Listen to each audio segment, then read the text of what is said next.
Man, Webinar Jam is acting a little crazy today. I am excited to be here with you. I'm Thaddeus Campbell. I'm here at Legacy Developers Team Headquarters. Stoked to just share information with you guys today. Thank you, first of all, so much for registering for this webinar. I hope, like me, you have a passion for real estate. It's something that stokes your fire.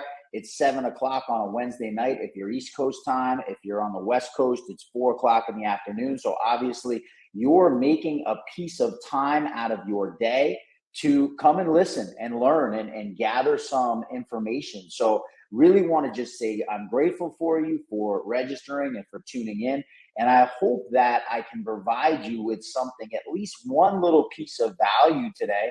And what we're going to talk about is how to create a side hustle that can make you $2,000 an hour. Now, one of my partners, Joe Evangelisti, came up with that number. And through the course of the webinar today, I'm going to tell you how he came up with that number, that we have a person who works with us, who using real estate as a side hustle, partnering with us on a self-storage deal, they were able to, when we divided their time into the amount of money that they are going to make off the deal they brought us, they averaged about $2,000 an hour for their time investment, right? Now, is that going to happen to everybody? Of course not. Are you going to just magically hit the lottery ticket? No. But is it possible in this space to be able to make those types of massive amounts of money in a short period of time? It is absolutely possible. And in fact, we have done it with 4 different partners where they've been able to partner with us and make those kind of returns. So glad you joined me here on a Wednesday night. I want to make sure that I give you a bunch of value. So without further ado, I'm going to hop into my presentation. Again, I'm Thaddeus Campbell. We are Legacy Developers, so I want to make sure you get a chance to know us. And I'm gonna take you through and give you a breakdown of exactly what it is we're talking about today. So first of all, give me a thumbs up in the chat box if you can see my first slide now. It should say, make $2,000 an hour in your first real estate side hustle. Underneath that, it should say storagesyndicate.com. Give me a thumbs up if you can see that slide in your window. All right, I'm going to go out there. I see a couple of thumbs up coming here in my chat box. Let's tell you what that looks like, right? How do we take a real estate side hustle and turn it into that kind of income? So first, I want to go over with you today, what is it that you are going to be guaranteed to take away from my presentation tonight? The first thing you're going to take away is the 2 major secrets to creating a successful side hustle. I'm going to also teach you tonight 3 key metrics that you can learn right off of Google about a site that you could partner with us on to find a self-storage development site that can make you that kind of money. I'm going to show you through a few iterations of one of our deals the power not of just getting a check. You can see the check in the picture here of Dave Specht, and we'll show that again later, for $32,500. He got a check written to him for one deal for $32,500, right? But even better than the check that he got is a piece of equity in that deal. I'm going to show you how equity is more powerful even than cash in hand.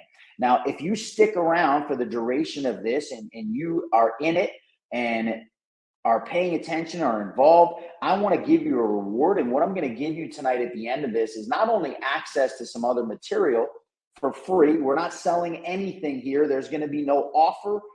I'm not selling you anything. I don't want any money from you.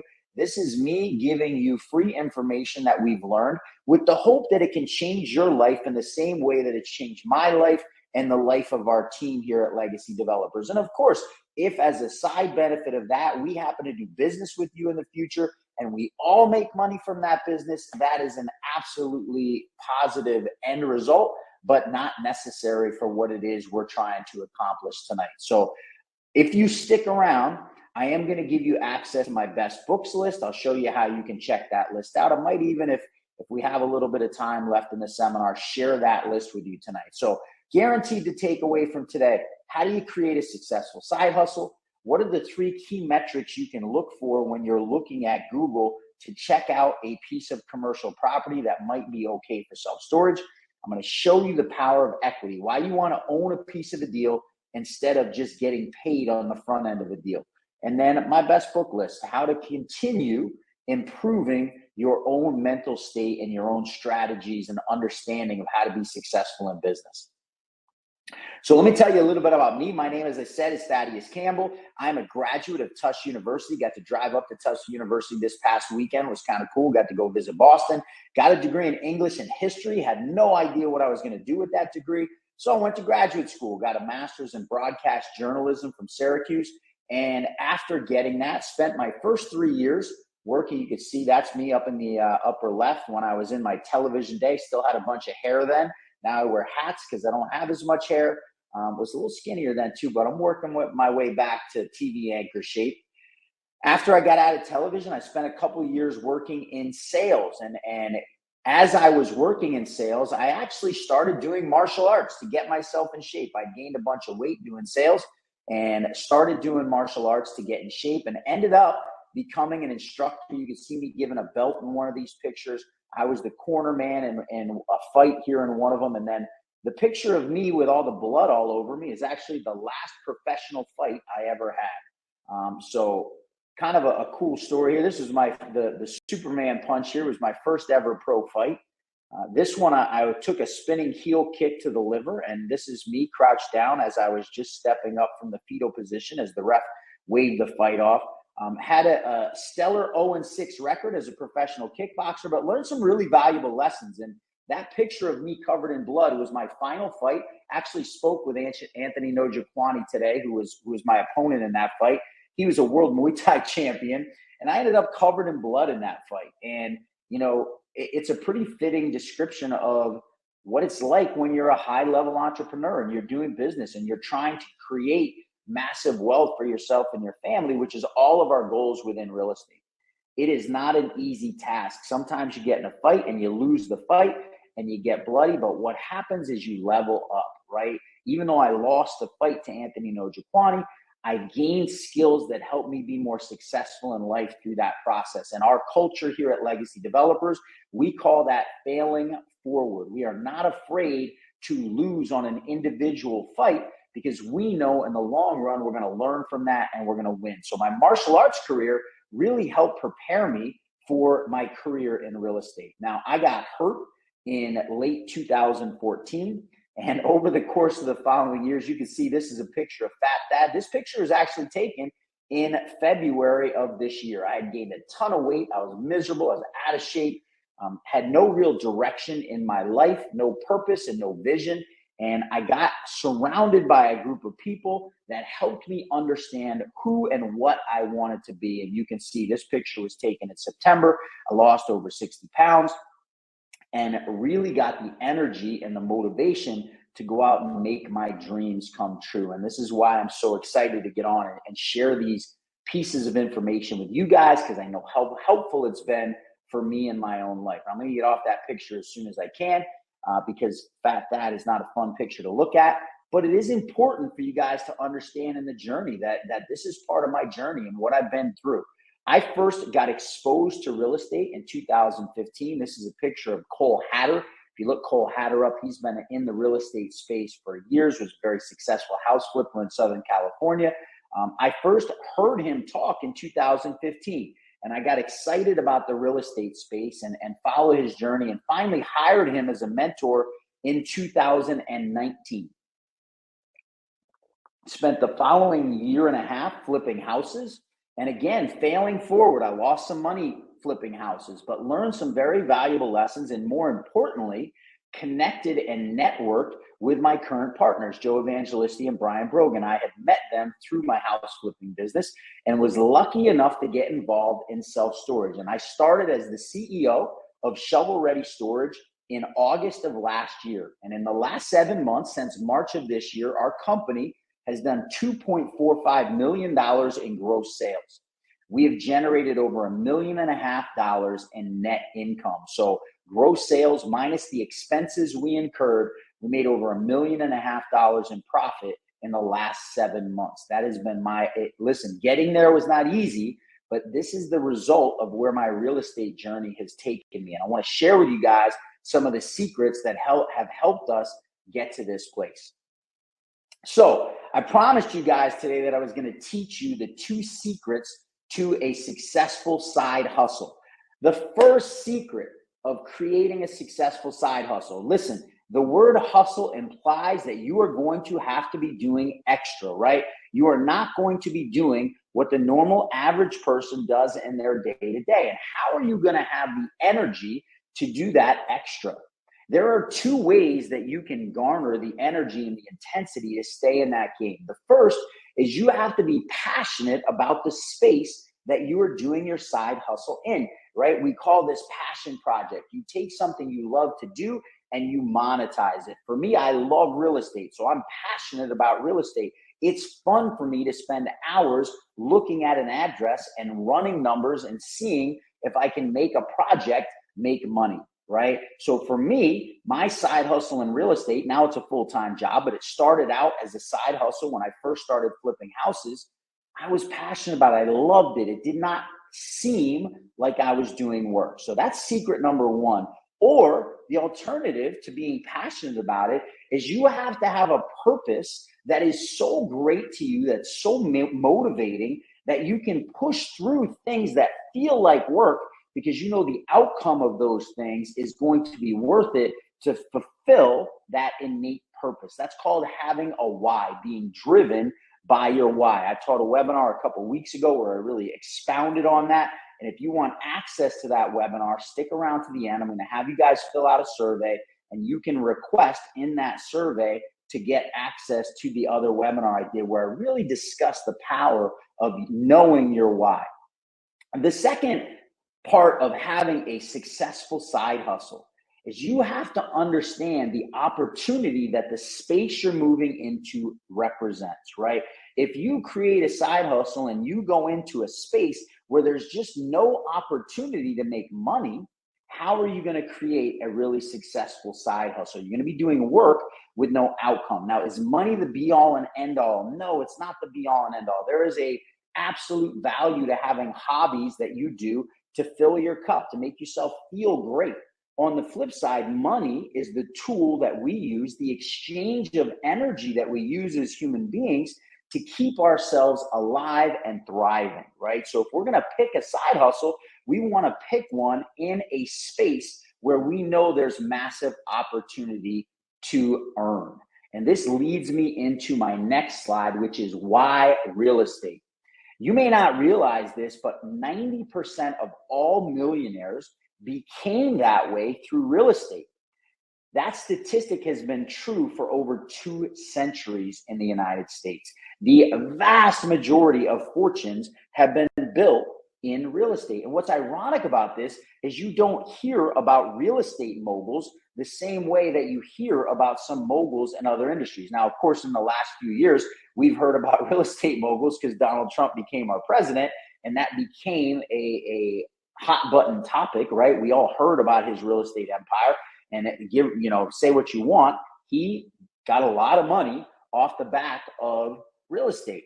What's ironic now is those guys that did not make their billions off of real estate, the Bill Gates and the Jeff Bezos of the world, guess what they're buying now?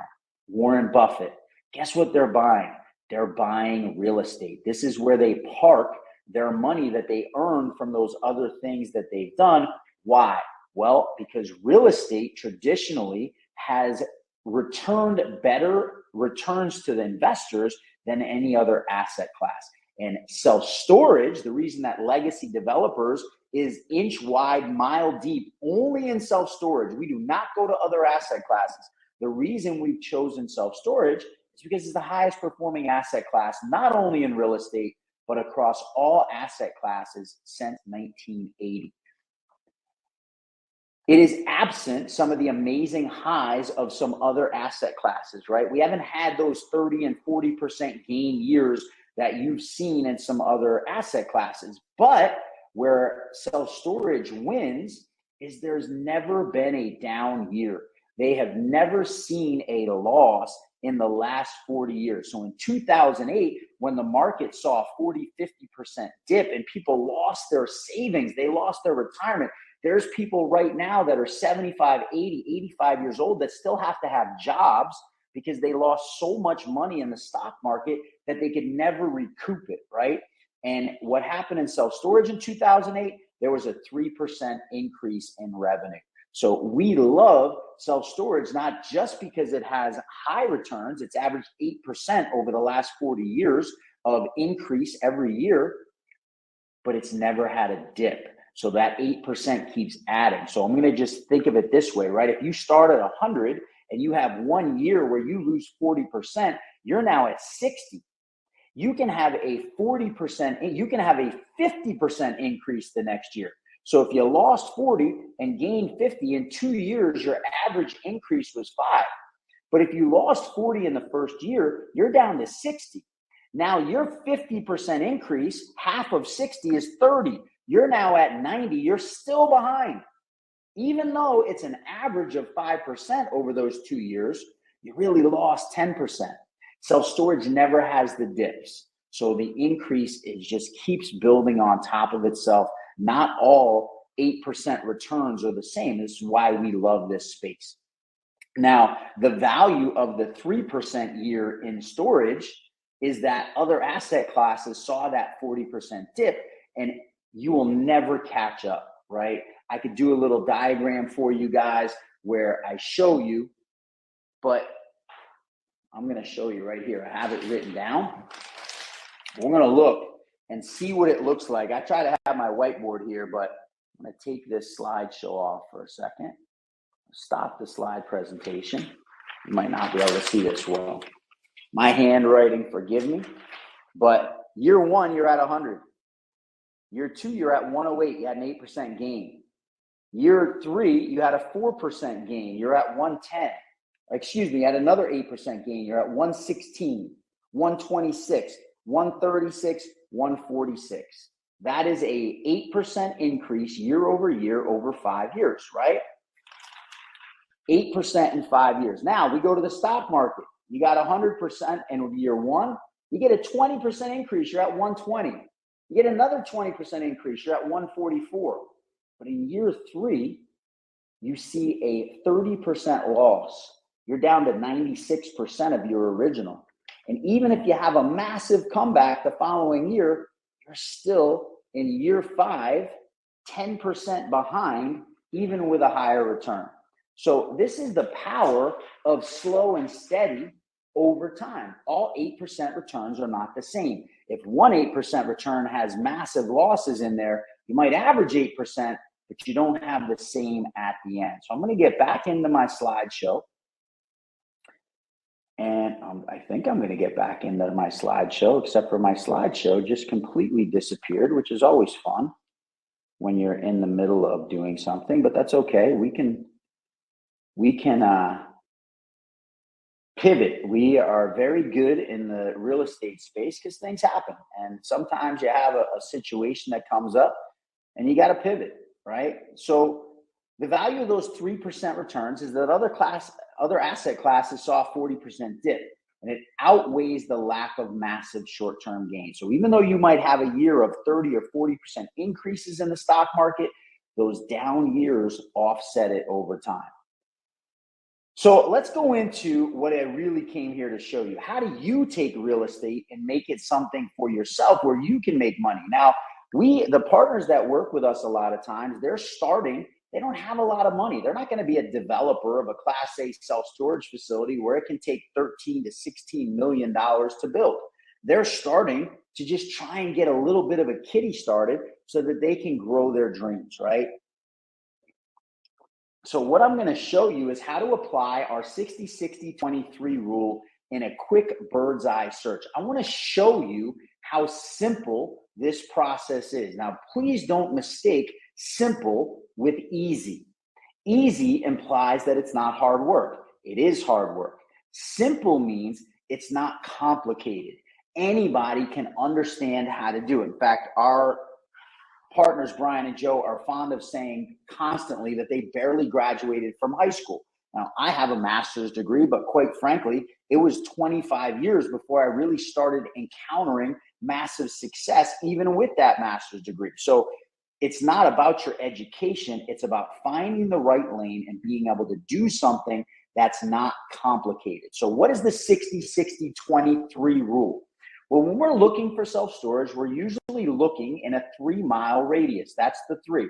And we're looking for 60,000 people with a median income of $60,000 with $20 a square foot rates for local self-storage in that area. So you don't have access at home with no dollars to the the paid sites that we use to get those metrics. Now you can go and spend the $20 an hour it takes to run radius reports, but I don't need you to.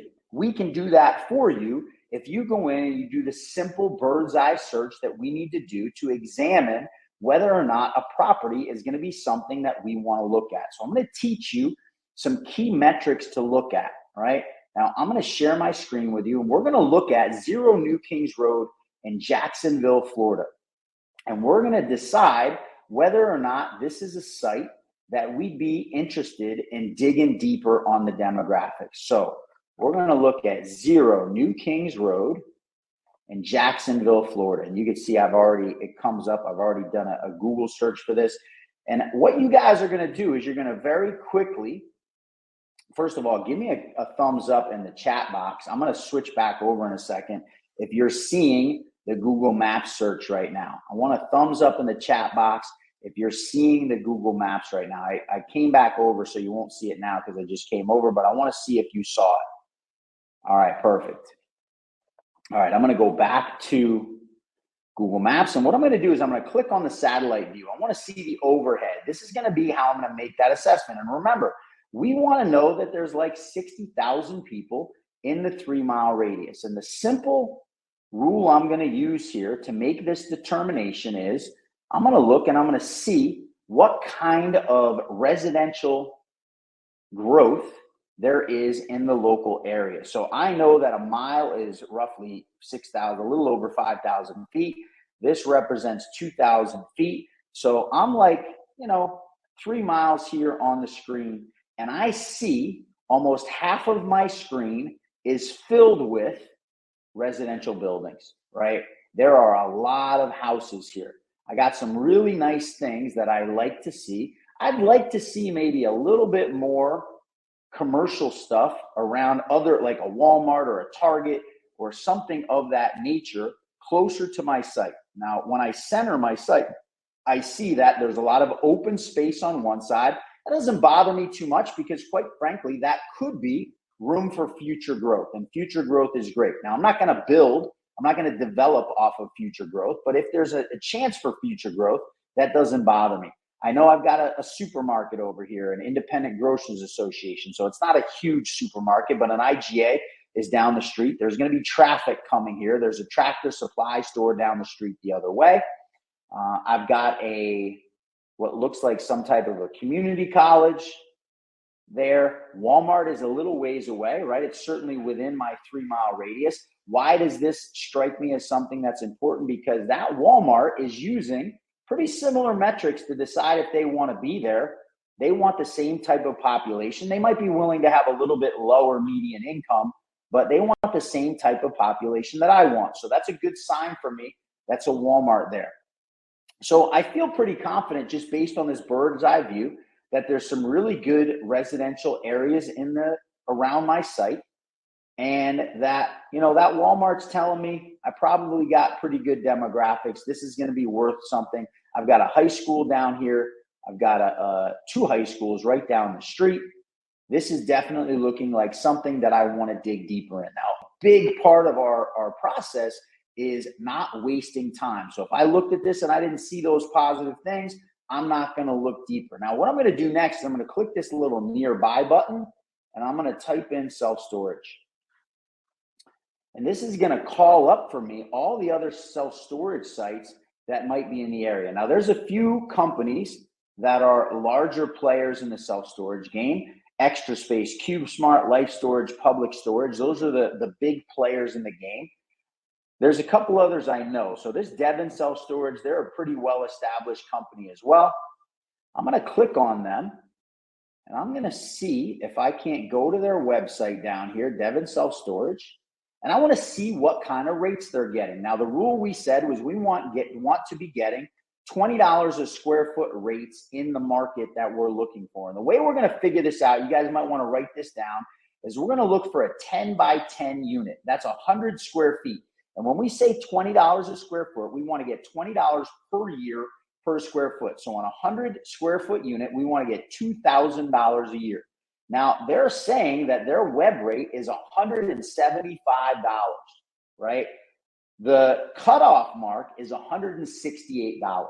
$168 equals out to $2,000 a year. Anything less than that's less than $20. We're a little above that as the web rate. Now, you can see it says under the web rate, it says starting at $210. That means likely if you went into the store, you would pay a little higher price. They give you a discount to go on the web because it helps them keep their employees down. They don't have to pay as much for staff if more people are renting online. So you get a little discount. That discount's usually only good for the first year. First month, excuse me. Moral of the story is this passes my $20 per square foot test. So quick bird's eye view. I'm going to come back to the webinar. I'm going to open up. I'm going to get rid of my screen share, and we're going to come back on camera, and I'm going to go back to my slideshow. Now, if you were doing this as a side hustle, how do I get back to my presentation? Let's do this. Start. We're going to come back. I would go forward on 0 New Kings Road, Jacksonville, Florida. This is definitely the type of site that we would want to look deeper at, right? This just took me 5 minutes, and I was teaching you guys the process. If I was doing this without teaching you, that would have literally taken me 1.5 minutes to 2 minutes, right? To find New Kings Road, Jacksonville, Florida. And you may be asking yourself, how do I even identify New Kings Road in Jacksonville, Florida? And again, I want you to have your pen and paper out. I want you to take notes here. I'm going to show you real quickly how I would find that. There is a website called LoopNet. LoopNet is a website for commercial property. And I'm going to go into LoopNet and I'm going to look for sale, and I'm going to enter a property type, and I'm going to go down to the bottom, and it's going to say land. And I'm going to look for land. And the way I found this site is simply going into Jacksonville, Florida.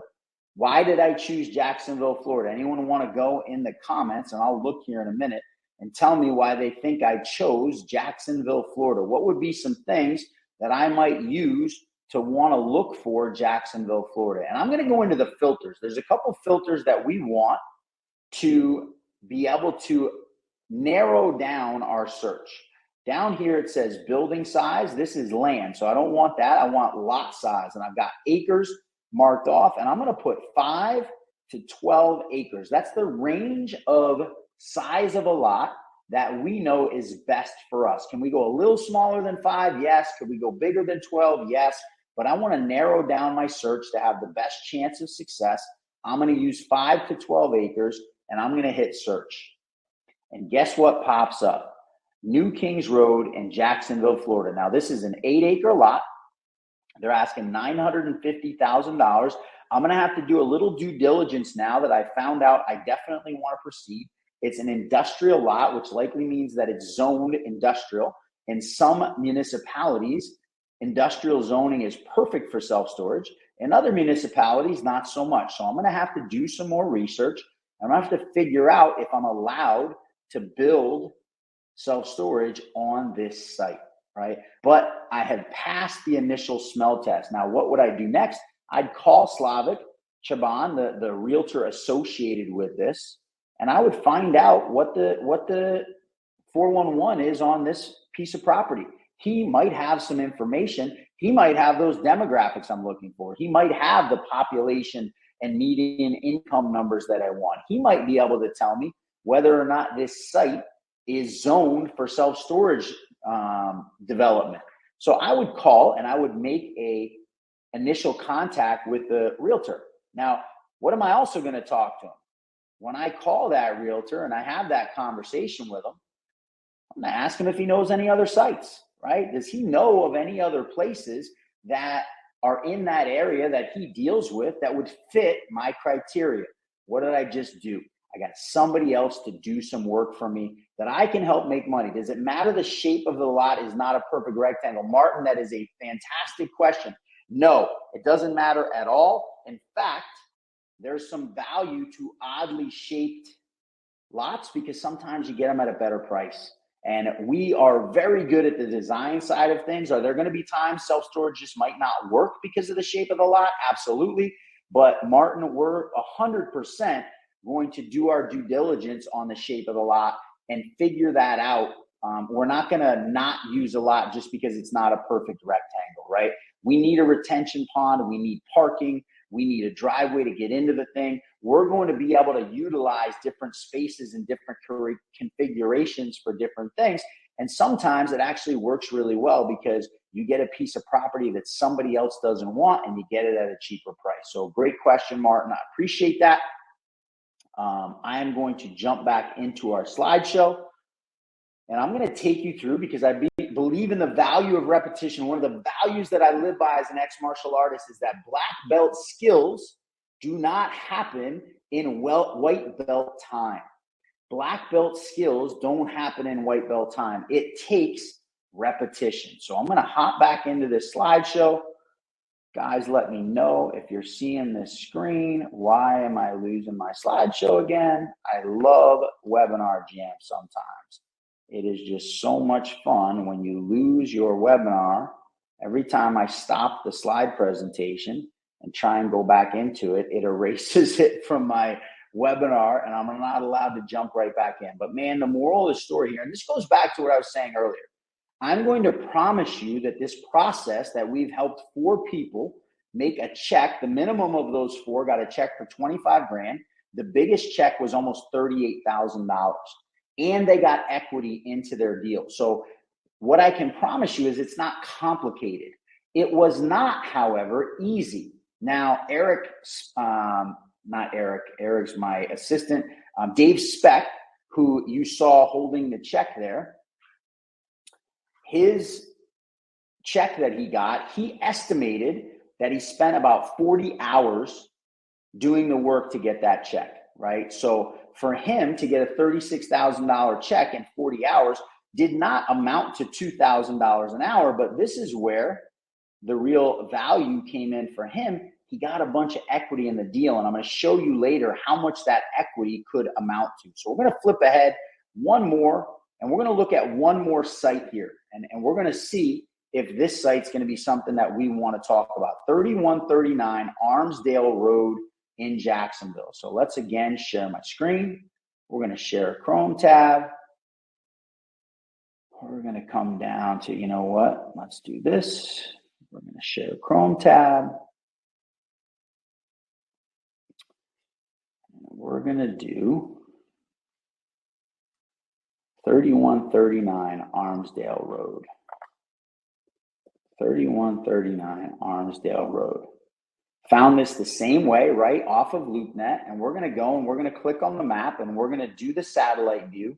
And again, we're just going to really quickly do a quick bird's eye view to see if this is going to be a site that we think we might want to build on. Okay. Well, what do I have going for me here? This is a pretty quick one, pretty easy, right? I have a Home Depot right here. I have a Walmart right there. I've got a major highway going through with a Wendy's and a Waffle House. I've got an actual interstate going right above it.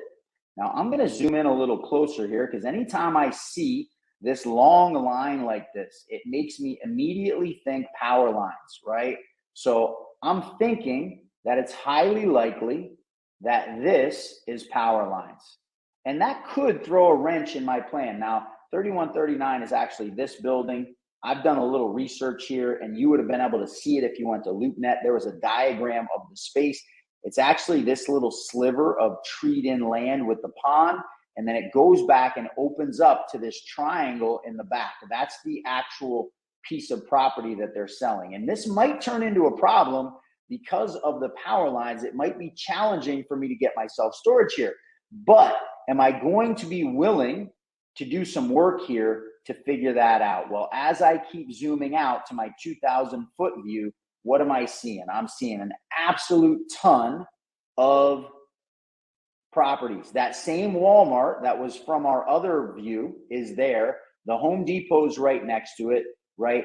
That campus we were looking at before is down here. So I know that this is highly likely going to be a spot that I'm very excited it's going to meet my minimum 60/60 requirement. So I'm going to go to nearby and I'm going to hit self-storage. And we're going to do a quick search to see what my rates might be like in the area. And what do I have? I have the same Devon self-storage that I know had $20 an hour rate or $20 square foot rates. I've already seen it. So am I going to want to contact the broker on this piece of property? What do you guys think? I'm going to come back. I'm going to take off that. I'm going to go back to my slideshow presentation. Hopefully it lets me do this without being a pain in the butt. Oh, nope, it wants to be a pain in the butt today. So am I going to want to move forward on that site? Yes. Our entitlement team, Barry Sherman and his crew at S3, they're going to dig in with the municipality and see what kind of a challenge it's going to be able to build there. But yeah, of course I'm going to want to build there. It's going to be a site where I know the demographics are going to be great. So I'm 100% going to move forward with that. I'm going to do my due diligence to push through and see if we can't make 3139 Armsdale Road in Jacksonville work. So I hope that gave you guys some insight. Now I want to talk a little bit about why I'm showing you this and why it's so important to be able to do this quick bird's eye view, to be able to really make these decisions on an instantaneous basis. We live as a team. We were just talking about this yesterday, actually. This is our company motto, is FAST. We have to move quickly. Now, FAST is an acronym. The first part of that is fearless. 70% sure as a go. I'm not going to take forever to make a decision. If I feel 70% certain that it's the right decision, I'm going to take action. Action takers win. I was just listening to this the other day. Somebody was saying God rewards imperfect action, right? Those that jump in the arena get rewarded. You may not always win the fight, but you're always going to get a reward for taking that action. So the second part of FAST is be accountable, own your role. That's why I'm on here. I'm showing you some steps that you can take, even if you don't have a ton of money, even if you're not ready to buy your own real estate, that you can find a role and you can own it. That word ho'oponopono, that's a Hawaiian life philosophy. It literally means you take accountability for 100% of your life. Everything that happens to you, you control. That's a company motto for us. We live by that. We try and own our roles daily. Speed. We have processes. I'm teaching you one of our processes right now. Processes allow us to move more quickly and beat our competition, right? The more we systematize and we stick to those systems, the quicker we're going to be able to make decisions and we're going to win in the market. This is wildly important, especially right now, as everyone's worried about a down economy. And our team, we're not worried about it because we know we're going to move with speed. We're going to pivot. We're going to change our game plan when we need to, and we're going to win. And then the T in team literally means, the T in FAST literally stands for team. And it's the reason I'm on this webinar. We're always spreading information to try and find people that can help us, that can grow our team, that can work for themselves and make checks like you saw from Dave Specht for themselves, but also help us to be able to find new properties, because the reality is we don't have unlimited amounts of people to go look for properties in every single place in America where self-storage will work. And this is where you have an opportunity to come and help us, and at the same time, help yourself as we build this $2 billion rocket ship that we're building. It is our goal in the next 10 years to amass $2 billion of self-storage assets. And we know there's enough room in there for everybody to benefit from that journey. So I want to tell you a little bit about what that looks like. This is a bigger picture of Dave Specht with his $32,000 check.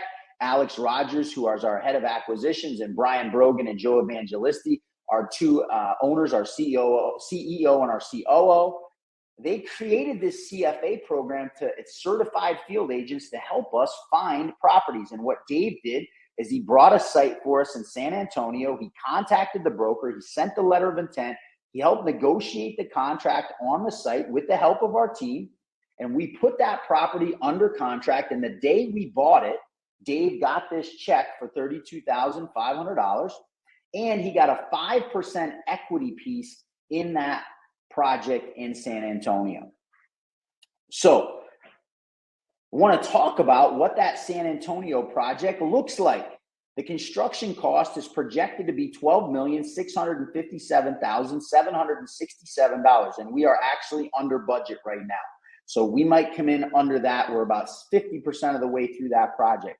The pro forma, the expected value of that property when it's fully stabilized with renters in it is $22,337,760. That is a projected net value of $9,679,000. Now, Dave Specht owns 5% of that, guys. What does that look like? His stake at stabilization will be $485,000 of the total increase in value of that property. This is how we came up with that number of $2,000 an hour, right? Yes, he got a $32,000 check on day one, but he has a piece of equity that might feed his children for the rest of their lives, right? Now, I told you I was going to teach you the power of equity.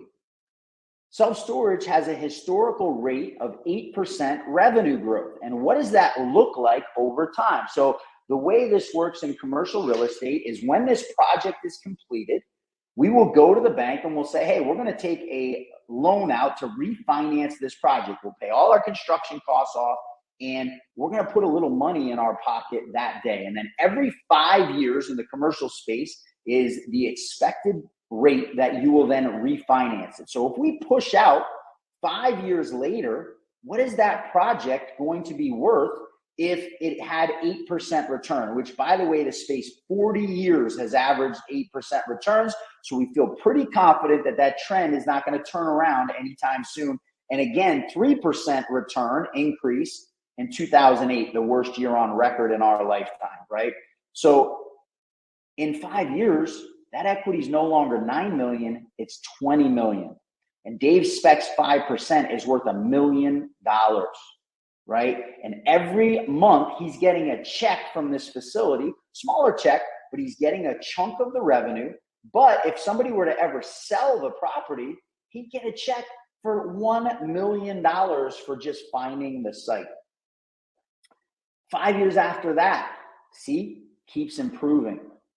5 years after that, oh, no, I went one too far. I only went this far down. So in 10 years after stabilization, what was a little less than $500,000 in value, all of a sudden Dave Specht has $1,765,000 in equity. Does anyone know and can put in the chat box, what does the average person have in their savings retirement account? Does anyone know the number of the average American and what they have in their savings account? Anyone know? $65,000. Dave Specht is standing on the precipice of $1.7 million. So guys, I got to wrap up because we're coming to the end of this. As always happens, I'm having fun. What did we learn? Start with why. If you're going to start a side hustle, do something you're passionate about or something that you know has the ability to feed your why. Processes, they're important. Why do we invest in real estate? Because that's where millionaires are made. We don't need a lot of money to get started. Dave Specht had no money when he got started. The system is already there for you, and equity beats earned income every single time. So I promised you guys I was going to, reach out to my partner, Steven, if you want to have a quick game plan call with me. You can touch base with Steven. I know there's a couple of you on here that have already talked to him. Call.storagesyndicate.com. You can reach out to us. I told you if you hung in to the end, I was going to give you my book suggestion. So I have less than a minute left. But here's the books that I would recommend for you guys if you want to start to capture the mindset of really successful real estate professionals, right? Man's Search for Meaning, The Gap and the Gain, Scale with Speed, Traction, The Four Agreements, The E-Myth Revisited, The Secret Life of Real Estate and Banking. This is a great one. Now, guys, you're going to get an email sent to you. Please fill it out for me if you got anything of value. And I really appreciate you hanging in here with me for the webinar. I look forward to talking to all of you.